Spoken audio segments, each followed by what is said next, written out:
Hey, Dr. LeGrant here. Welcome to my channel where we bring you videos on intermittent fasting, detoxification, and cleanses, and other health topics that you guys might have questions on. So if this is your first time on our channel, consider subscribing.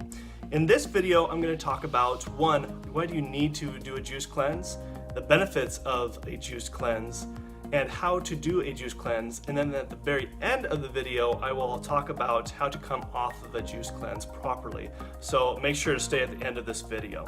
So first, let's talk about why do I need to do a juice cleanse.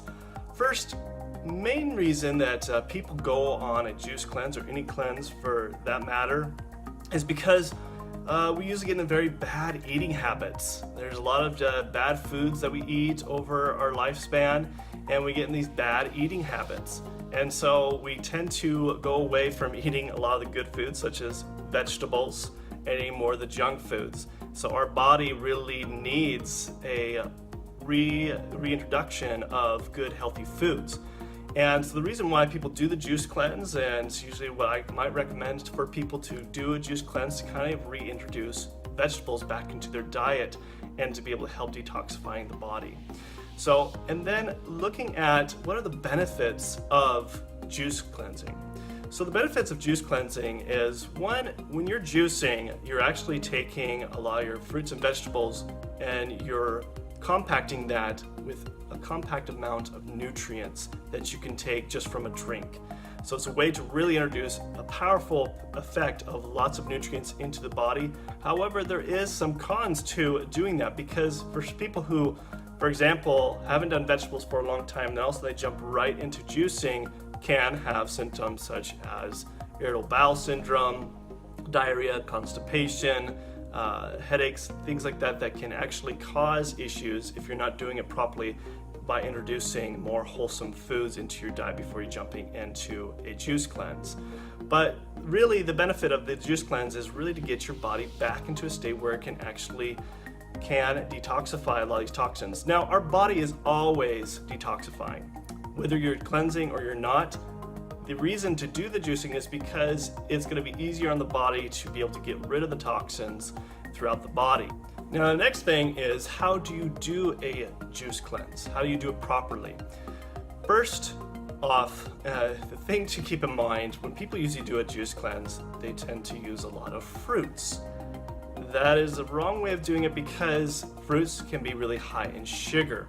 And if you're somebody who's diabetic or have sugar sensitivities, or if you're trying to use a juice cleanse for losing weight, if you're doing mainly fruits, you're going to have a hard time losing weight, because you're going to hit those sugar spikes and could actually be a little more damage to the body than good.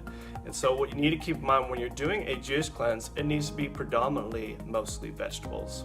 I tell people that usually 80% of vegetables should be in your juice, and then 20% of that can be fruits. So for example, carrot juices are really big, but those also have very high amounts of sugar in it.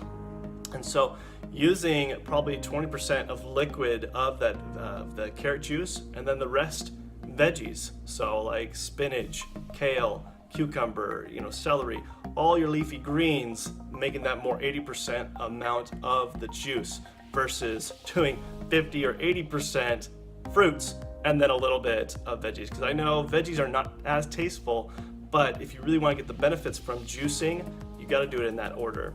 The other thing that I also recommend, if you've never actually done a juice cleanse before, or for example, if you have been eating crappy for most of your life, and then you just want to jump into a juice cleanse, it's first best to do a whole foods diet. So starting with trying to reintroduce wholesome vegetables into your diet and whole foods, and getting away from all the packaged and processed foods, and doing that for a while.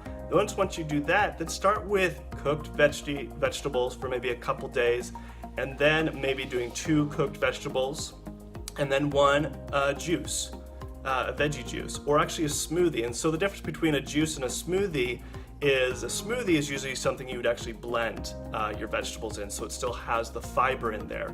So you won't necessarily have to deal with a lot of the diarrhea when you go right into just juicing. So if you actually start with smoothies first, so start doing with 2 like cooked vegetable meals and then 1 smoothie, And then by the next day, then you could do 1 cooked meal and 2 smoothies. And then eventually you're doing 3 smoothies. And then eventually you're switching that out to vegetable juices, because juices is where you're actually just taking out the pulp and it's now the juice. So you're doing like 2 smoothies and 1 juice. And eventually you see how it kind of works. Then eventually you get to where you're doing 3 veggie juices, or even multiple, like up to 6 different veggie juices in a day.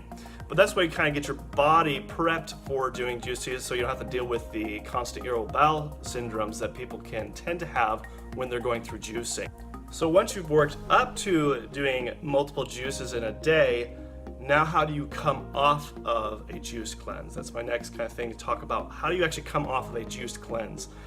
It's kind of the same way you kind of got into a juice cleanse, like how I recommended, first starting with the whole veggie raw foods first and working up to juice cleanse. But now that you're already at that peak of the juice cleanse, you work your way down.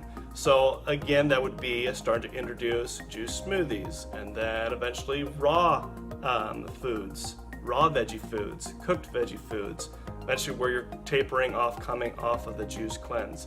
And that way you're not jumping right back into your old eating habits of junky foods, processed foods.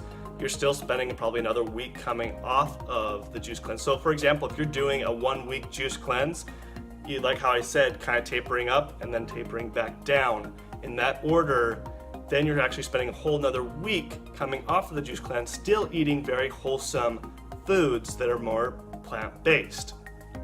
Then, of course, going on to the next week, the idea of reason to do the juice cleanses or any cleanses in general, and I tell people this all the time, it isn't just like a one-time gig. It's to be able to help you get in a good eating healthy habit. Would I recommend people to do juicing their whole life? No, that's not good. The idea is just to get your body back to where you should be eating wholesome foods.